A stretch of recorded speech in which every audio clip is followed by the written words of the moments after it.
Hey everybody, it's Tony here, Chief Alchemist at +1EXP. I'm using a different mic, so if things sound a little different, sound a little weird, you actually might notice like the lights are super bright and harsh on my face, which is not our norm. It's so that I can look at and show you something that is going to be right here on my desk and that it can be well lit. I'm going to be doing a quick proof walkthrough of Down We Go. We just got our proofs in the other day. Here is a copy in my hand of the hardback. I'm very excited to go through it, but I'm going to be going through it page by page. There's a couple reasons for this.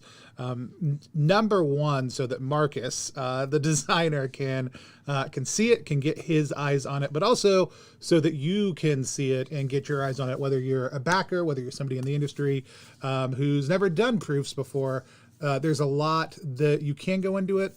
Because we did all the digital proofing already, though, a lot of this will be looking at the physical format of the book, making sure it matches, things flow well when they're in your hands. And no matter how much digital proofing you do before you order 100 or 200 or 300 or 1,000 or 5,000 copies of your game, you ideally want to get a proof in and you want to sign off on the actual proof. So we're going to be doing that right now.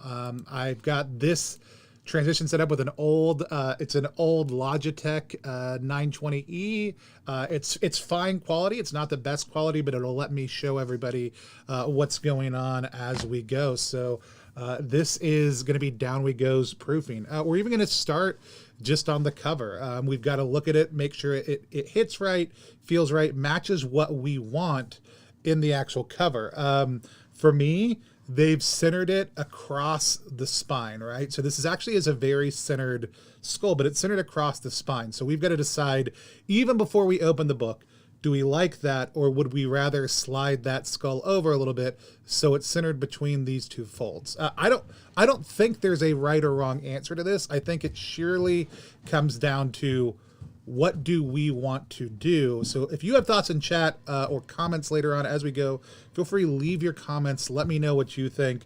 I'm a big fan of centering before the fold, but I don't have a strong preference. This also turned out a little bit more gray than I would have liked. I'd love if we could up the blacks on this with a matte finish. This may be as black as we can go without going over to a gloss finish. If we had gotten a little bit higher up, we could have done some embossing and some other things on the finish. I may even look at some of that as we go through the printing process. But for right now, this is what it looks like. I'd love to up that black a little bit. You think it needs to be a bit to the right? It may be a size thing. Yeah, I want it to move over this way a little bit. I want to fill in this gap right here. Like I said, what they did is they centered it from across the entire thing. I want to see it slide over a little bit. I may have said to the left, I meant to the right, but let's keep on going. Here's the opening art page. You're going to be getting a little bit of shine. There's not a lot I can do about that, but it still gives a little bit of a sense. Like I said, this is a setting I just kind of set up. I do love this opening art splash. I don't know that there's a good way for me to get the details to you. That's a little bit better there. But Simone did a great job. The blacks on this look tremendous. Everything looks really solid. I also just like it as the first page in the book. This originally was going to be part of our appendix in if we had ended up doing one, but we ended up bouncing that because the page count ended up way over what we wanted to. It would have expanded the scope of the project. But I just think this is a great opening page, so we popped it up front. In the hardbound version, we've got all the credits of the entire team. This is largely just people's names on one side, along with a little bit of licensing language, and the table of contents on the other side. On the softback version, these two pages are going to get combined down into one, so we'll lose a little bit of this art, but we had the space on this one, so we did it. Table of contents is good. It's broken down well. Even this split right here of taking this spacing of this extra line to make sure everything goes top to bottom pretty evenly feels really solid. I might look at popping this down and creating another space here, because it'll match things up at the bottom, but also we did a space in all of the other hard the bolded headings, so I want to make sure we knock that down one space also. Here are the beacons page. The beacons page, if y'all have questions, thoughts, want to see things closer up, let me know. The text quality is really good. Like I said, this is the best I could do as far as quick setup. I don't have a good overhead camera, and the document camera I had wasn't cutting it as far as what I wanted to do, so we popped this setting up instead. The beacons are basically kind of an orientation towards the play style that we want to engage people in for Down We Go. So the headings are, you could loot 1,000 dungeons, but 1,000s more still await you. Just this understanding that the world is infinite, constantly changing. Each one kind of starts with, the header, a little bit of text about what that section means, and then kind of 3 bullet points on behaviors at the table. One of those bullet points is typically oriented towards the ref. The other one's typically oriented towards the PCs, and the last one is kind of general advice for all players. But we wanted something that created a little bit of scaffolding, but everybody knows, and a lot of people know my feelings about the what is an RPG section, and I think what is an RPG is a dumb section to have in your RPG. It's a great academic question. It's a great question to write a book about. Tell me what this game is in my hands. Beacons were a little bit of our attempt to help define the play and the book before people went in, so that people can come to the table and the GM knows how to introduce the world and the setting, or the anti-canon setting, but the type of play to the players in a few brief points.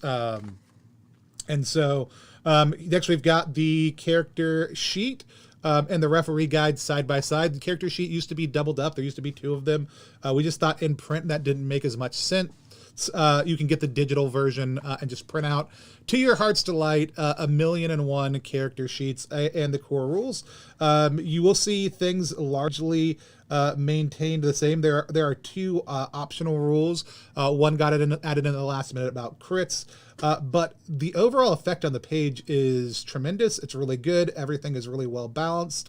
I really love the way we took this kind of core rules and did it. Dog Kick Sody, we already did a Down We Go jam once, but we will be doing a Down We Go jam again alongside the release, and we'll be doing a standalone through the Void Jam in January also too. So lots of jams. It's going to be a jamboree coming up. I'm very excited about. The ref guide, we basically took some of the information that was originally condensed down here. Most of it stayed, but we popped it over and expanded it so the GM would have a little bit more space to quickly kind of figure out what their rules were, what their primary role are. We added in the exploration session, which originally came out of the hex crawls, but we realized it was kind of important to have some of those elements worked in on other sides.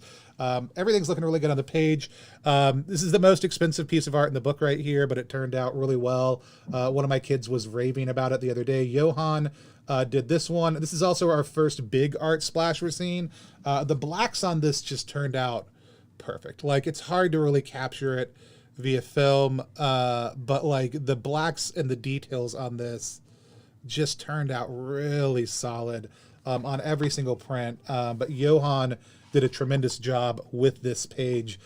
Specifically, I love the dungeon pieces. We see Simone's, a lot of Simone's like little art flares coming in here now too.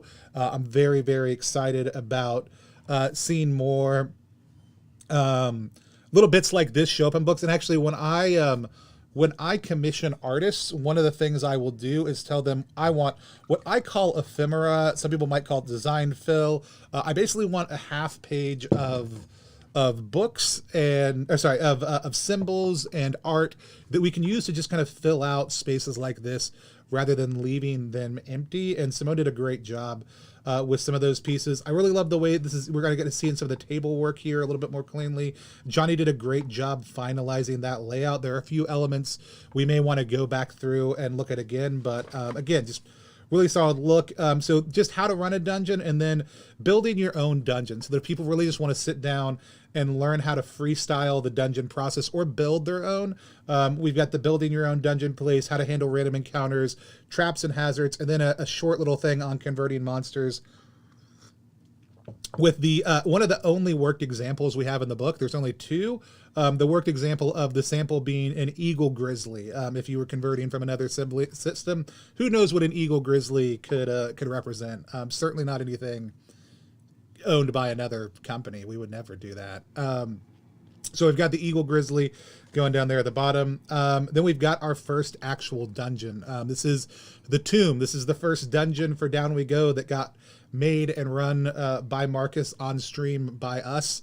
Almost, what was it? It's a little over a year ago, 2 years ago, that set all this business in motion, that started us down this road and down this process. So it looks good. Marcus did the art on this dungeon also too. Marcus's dungeon art style has evolved tremendously through the course of this project, and just phenomenal. Originally, these were just kind of dungeon scrawl, and we have issues with dungeon scrawl for a number of reasons, even though we think it's great to use at your home table. Y'all will notice the text size is a little bit smaller here. It's still very readable on the page, though. We've got the tower, right? Same thing, enhanced art over the original. Tables are all really easy to read and navigate. Now, we've got the sewer, which Jorgen did, who was one of the first players we have. It is, you generate the sewer procedurally as you grow, so there's not a set map. There's kind of these ongoing processes that lead you down a level, or down to the next chart, if you hit certain points. But rules on how to do that. This one took the longest layout-wise to reconfigure, but turned out really well. This is Diogo's contribution, the museum. Really love what happened here. Love the work that Diogo did. Let me check something real quick. So, and y'all may hate this, but here's the first issue I've noted. These rooms don't have the right formatting, and I'm actually going to physically mark the book, because that's a section we need to come back and revisit. Do you see it doesn't have the same kind of filled out formatting that the other pages have. So we want to come back through. We want to make sure Johnny gets that. So that's the first thing we're going to notice in our proof that needs to be updated and changed, is the lack of the lines and a little bit filling out of the detail of the layout details on this room section. Same thing, we got it here with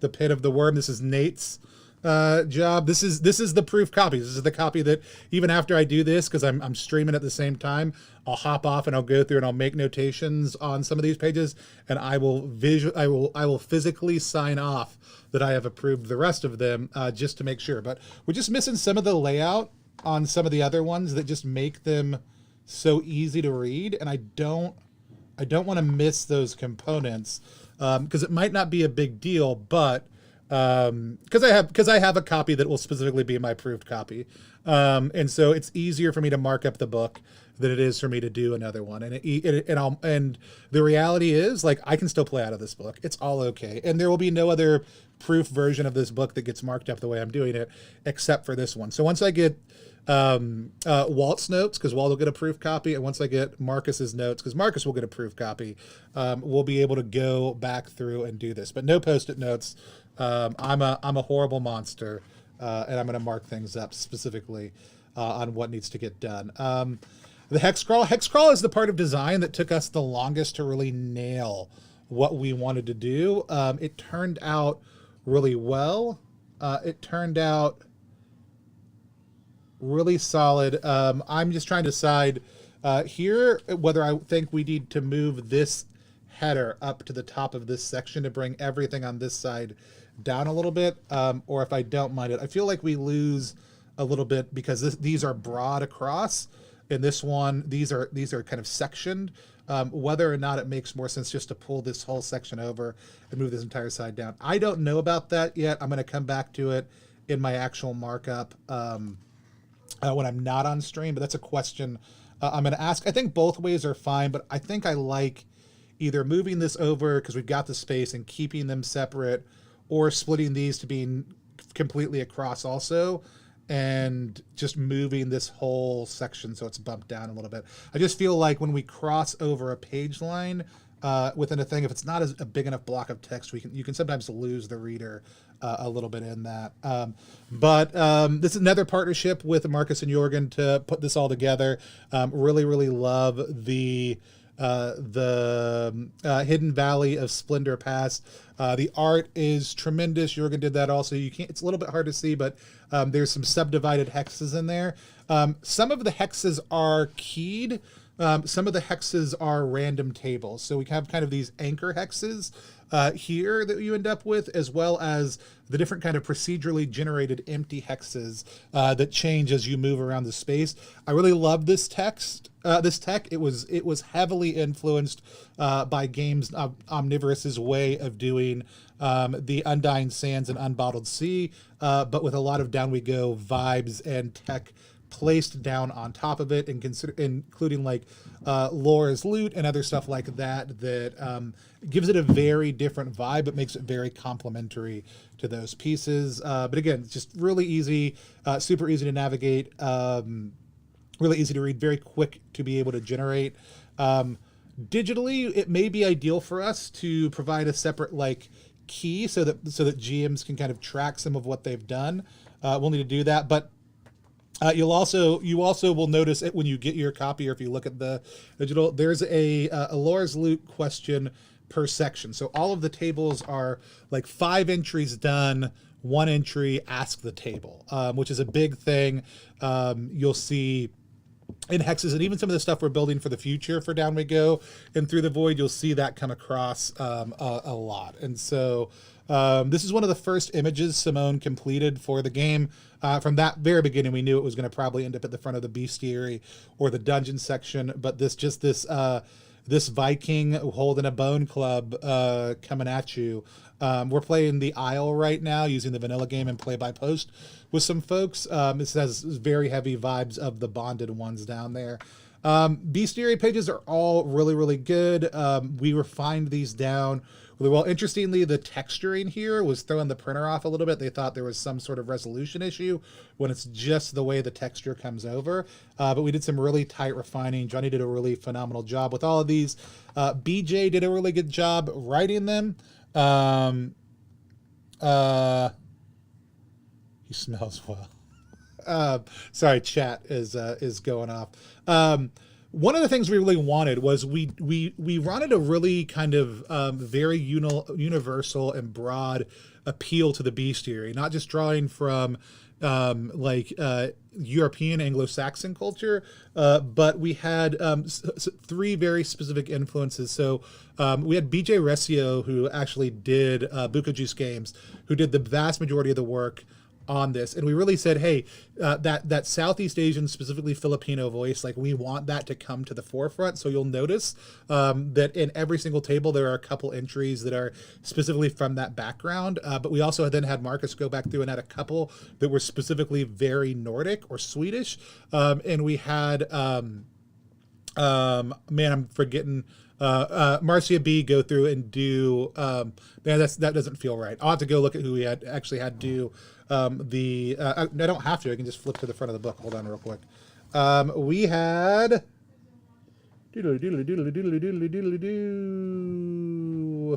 Yeah, Misha, sorry. Misha Perrin do a couple of South American monster entries also too. So you'll see some from Argentina, or the Argentinian area, from Chile, from Brazil. You'll see a couple entries from those because we wanted to draw from a global tradition, which was a really big thing for Down We Go. It's this global conversation around design. And so it was a really great kind of a last minute addition to have them come in and do a couple of extra ones. But it's broken up in a couple different things that kind of, suggest the types of monsters that you might encounter as you go, but are really just designed to give you a sense of here's how you make monsters or adversaries for Down We Go. Here's a very quick way of writing them. Yeah, this picture, like when I was talking to my kid earlier, I was kind of comparing this picture with a dungeon picture. I think this is the one, like, it's always interesting. This is the one that really told us, hey, here's what this world is like, right? And I think this person looking kind of at the viewer is one of my favorite parts about the whole thing. But you got this small little monkey crawling around back here. You have animals, you've got people moving, but there is no end in this eye and the beard. Tremendous detail that Simone did through this is just going to lead us into the Infinophilis section. So all the art is going to be very intentionally placed within the book. The book's about 15% arted, right? That's probably like right around 10% of it being art pages, the rest of it being kind of spread out throughout a lot of the pages. These kind of cityscapes that we reused throughout the course of it, that Johnny made a really good use of, and Simone did a great job outlining. But this is about the process of drawing and creating Infinophilis. A question I have right now, again, I'd love chat's input on this. We put this kind of the city bestiary right next to it, right? Question would be, do we move this page back into the bestiary section? Do we move it back here, or do we leave it? Like, I kind of wish we just turned the page, or on that next page had a section of the city. But the Bazaar is this great 2-page spread. I don't know. It is one of my question marks. I'm not going to mark it up. But it is one of my question marks of, does this page belong here, or does this page go somewhere else? Because it doesn't immediately lead me into, like, here's how the city works, but the bestiary isn't talked about anywhere in there. This is reference for the monsters you might find as you're traveling. And so I don't know. It's a question we should be asking that I've got some thoughts about that I just said out loud. So Marcus, you tell me. Walt, you tell me what you think. All these turned out really well. There's a little bit of bouncing that could happen here as far as top to bottom, but overall I'm really satisfied with the way all of the spreads work. Nothing that's standing out to me as a particular issue. I really love what we ended up with for these 2 pages. Originally, this page was going to be additional content that was only going to be in the hardback. We went ahead because we wanted it in there. We went ahead and incorporated it into the main book. But it was my take on how to do alchemy and spells and other stuff within the system. And the focused and reaction table that we ended up with gives you some really great combination, like that leaves a lot of room for player interpretation if you're getting weird random spells and scrolls out of the dungeon. And a lot of it was taken from just like how people were playing the game and things they were constantly throwing out when we were said, grab a scroll or grab a potion. And the concept being that, nothing ever works exactly the same way twice necessarily. And so Marcus did a tremendous job with the rare armor, weapons, and shields. The rest of this flows really easy and really smooth.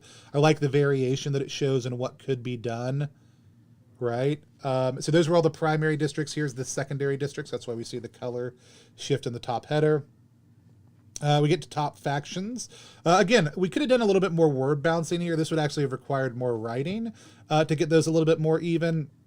But overall, I'm very satisfied with the process. I wonder if we should move these dots up to the top rather than being in the middle. That's my only question here. These 2 feel like they're popped down a little far also too, but I can't tell if that's just because of the negative space in the bottom. I'll have to look at it again. But all the factions turned out just really, really well. I'd love to see if maybe we should spread some of this across and fill that space in a little bit more. But I think we did a lot of bouncing around on these to see where things landing felt best. I think we ended up with the right mix. We probably could have done a little bit more on the writing side to get a little bit more uniformity there, but it's great D20 rumors table ended up being bounced out just really, really well on the page. We went through a couple iterations on that. Businesses, this is Pamu did some initial writing on this. Marcus did the final writing on it. Turned out really, really well.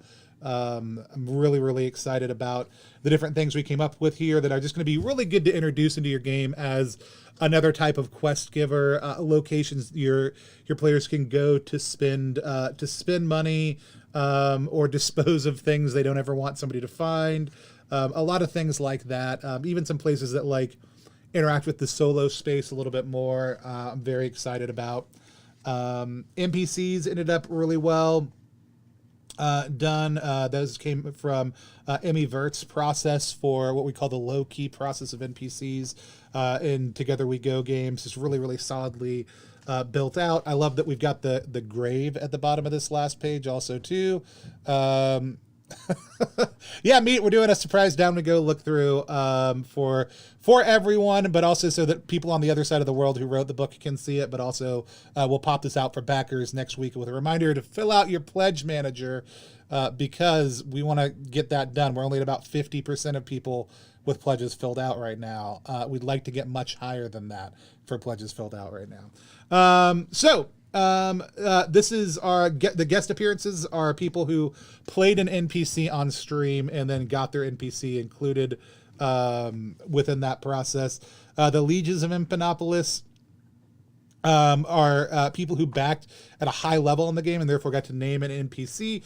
We had a couple empty spots on that still. So Marcus and Ari each did one inspired by our moms. And so Shari and Gearden are both inspired by our moms. Hi, moms. Love this piece of art. Simone did an absolutely phenomenal job for this this holding section that Marcus did. This is about as your characters get up, grow in strength, right? So once any PC in your party reaches level 7, you get to kind of beef things up, and you get to start leaving your mark on the world.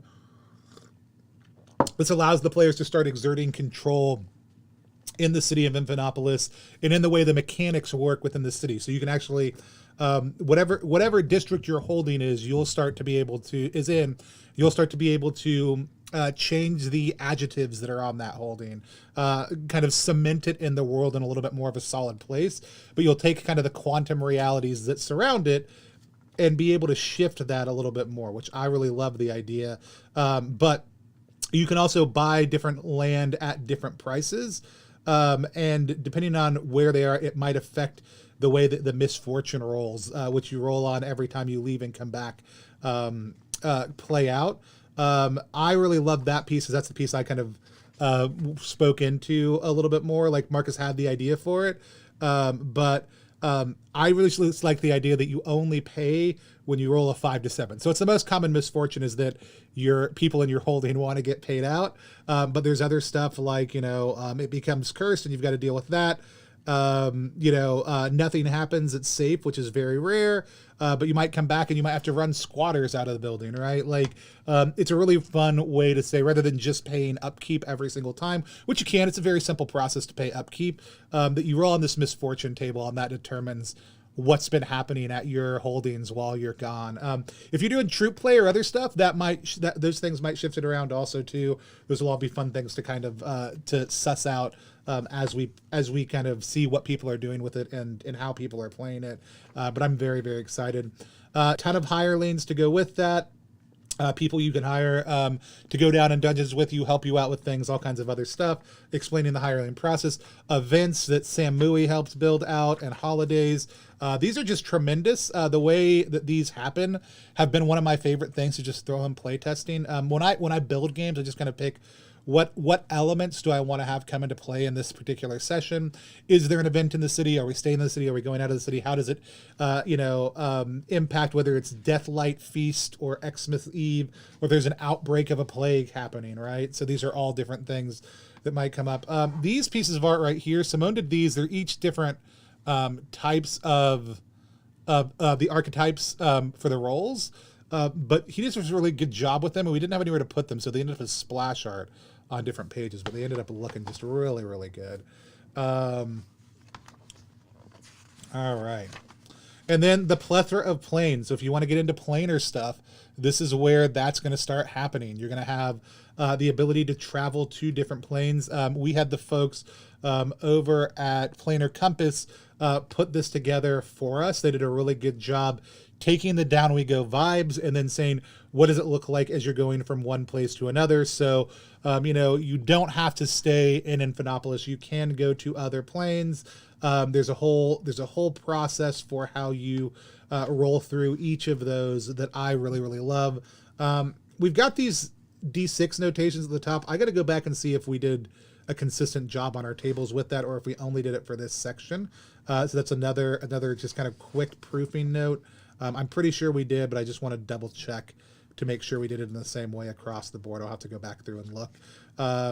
But yeah, River Plains. And then the much coveted solo rules, something that put us back a couple of months on just development, working with Sam over at Floating Chair Club. You notice we switched the color scheme to black on these ones, but it's a really, it came across really, really well. Everything still pops really easily. This might be a little bit tight right here. We also had Simone go through and do art for each of the different symbols that can come up as you roll. We couldn't figure out a really good way to work those into the chart, so we just kind of showed them along the bottom. But we may even make a page with these on them originally, so you can throw and do some other stuff with. We'll see where this Oracle system grows into, but I'm really excited for it. This is the second place at which we have a worked example in the book. We just had Sam go through and do a short solo session and answer kind of the opening questions. And then as we kind of refined the process, went back through and edited some of the test pieces into that. So it's a really, really solid section. It also owes, we built on Chris from Into the Odds, Ask the Stars, solo Oracle system for down here, but the rest of this is kind of Down We Go rules and how it all fits together. We've got that awesome bloodthirsty image there at the back, and then a final piece of art in the back of the book. I don't know that this piece of art is in the soft cover version of it. I don't think it is. That's the other thing that kind of got clipped for space. And then the back of the book, the only thing we're going to see a shift on back here is there'll be a code that goes in over here, a scannable code, so that people can figure it out. I got to go get the ISBN and our in-house code and see if I can work those two together, but with all the credits on it. So if there's a certain page or something you really wanted to see again, let me know in the chat. I'm going to hang out for just another section, answer questions, but we really only found about 4 things that we need to dive down a little bit deeper into and say, hey, did this happen? How did this happen? Are we consistent about this? And a lot in those two sections. I'm going to go back through and do another pass through.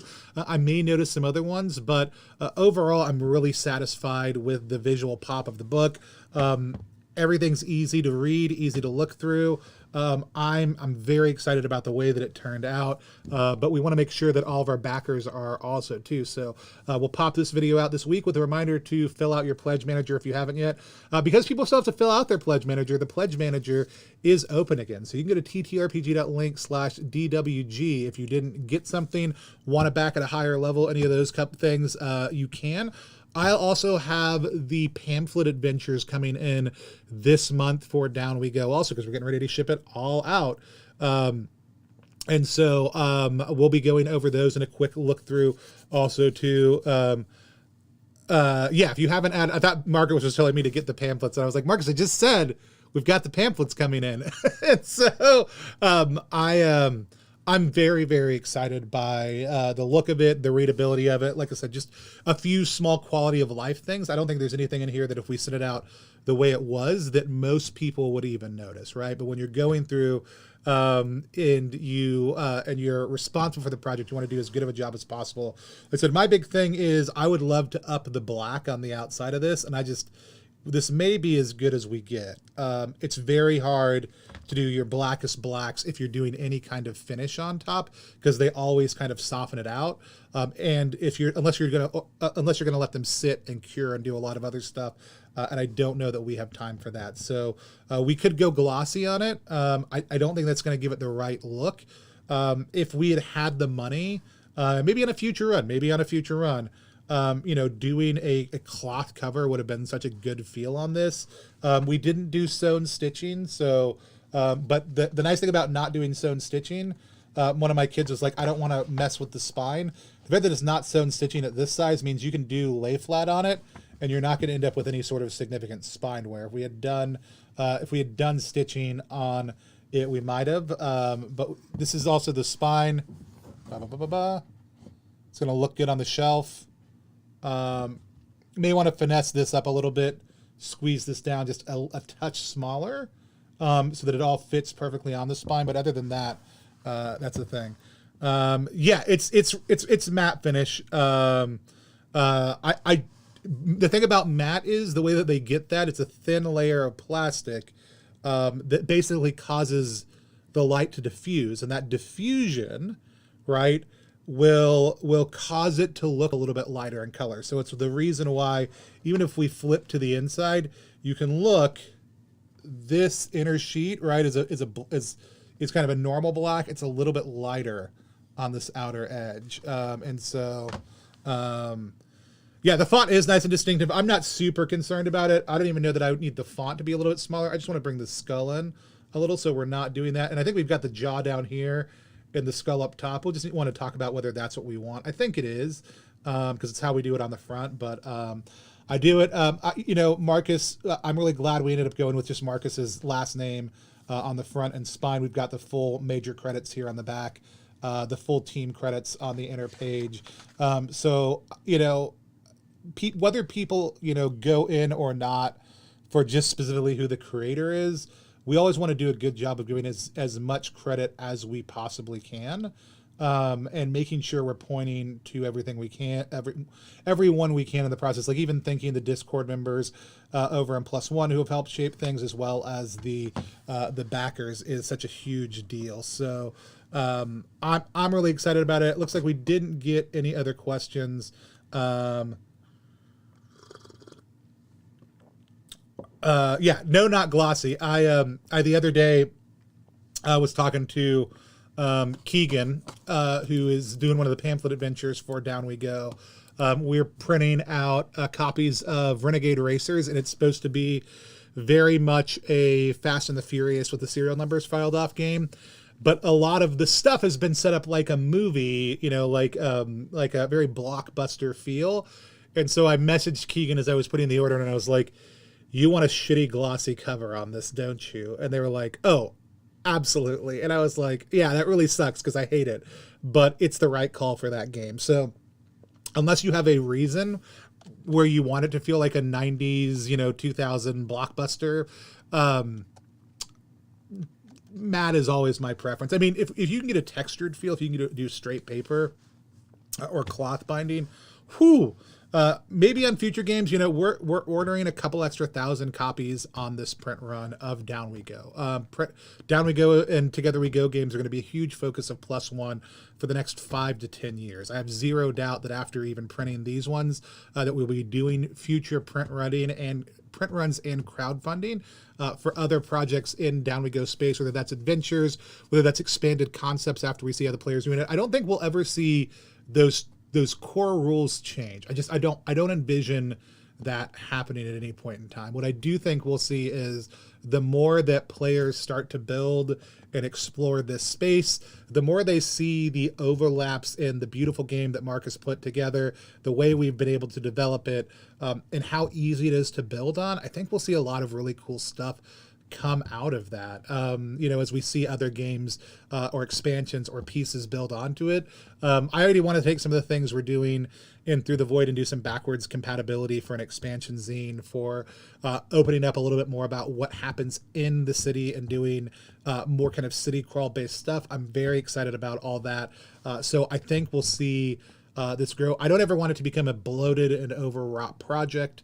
Minimalist design is a challenge, and one of my favorite things is the tension that comes with somebody like me being like, but what if we did? And Marcus, who's like, oh, I don't want to do that.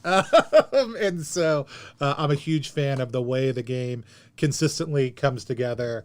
I'm not saying Down We Go 1, you monster. I